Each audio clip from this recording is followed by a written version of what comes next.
To do his music and not only play music but compose music. At that time, and helped me for almost 2 years to survive.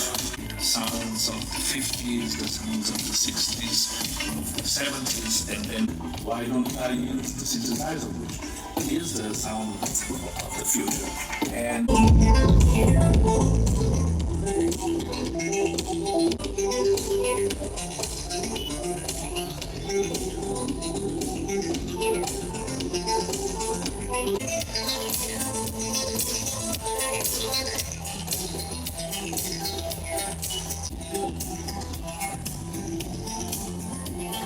ఈరోజు ఆదివారం 14వ తారీఖున పవన్ కళ్యాణ్ గారు తెనాలికి భారీ బహిరంగ సభలో ఎన్నికల ప్రచారంలో భాగంగా పాల్గొనడానికి సుమారు 4 గంటలకి హెలికాప్టర్ ద్వారా తెనాలి శివార్లో ఉన్న చించుపేట ప్రాంతంలో అక్కడ దిగి అక్కడి నుంచి వారాహి విజయయాత్ర ప్రారంభమై తెనాలి మార్కెట్ సెంటర్ వరకు ఆ యాత్ర కొనసాగుతుంది.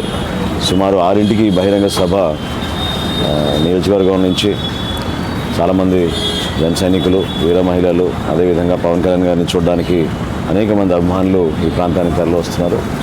ఎన్నికల ప్రచారంలో భాగంగా 3 పార్టీలు, తెలుగుదేశం పార్టీ, జనసేన, అదేవిధంగా భారతీయ జనతా పార్టీ నాయకులతో కూడా గత వారం రోజుల నుంచి అందరం కూడా సమీక్షించుకుని ఈ సభని విజయవంతం చేయడానికి ప్రతి ఒక్కరు కూడా ముందడుగు వేశారు. చాలా అద్భుతంగా ఉండబోతోంది ఈ సభ. రాబోయే రోజుల్లో ఎటువంటి ఆలోచనలతోటి మేము మంచి ప్రభుత్వం ఏర్పాటు చేస్తాం, తెనాలి నియోజకవర్గానికి చేయాల్సిన అభివృద్ధి కార్యక్రమాలపైన, ప్రత్యేకంగా మౌలిక సదుపాయాల కల్పనలో ఎంత నష్టం జరిగిందో ఈ ప్రాంతానికి గత 5 సంవత్సరాల నుంచి దాన్ని కూడా ప్రజలకు అర్థమయ్యే విధంగా ఒక స్పష్టమైన ప్రణాళికతోటి ముందుకెళ్తున్న తరుణంలో తప్పకుండా మన నియోజకవర్గానికి మంచి రోజులు ఉంటాయనే నమ్మకం నాలో ఉంది. పవన్ కళ్యాణ్ గారు అదేవిధంగా భవిష్యత్తులో మేము ఏర్పాటు చేయబోయే ప్రభుత్వంలో ఎటువంటి కార్యక్రమాలు తెనాల్లో చేపట్టబోతున్నామో అటువంటి వాటి గురించి కూడా వివరిస్తారు.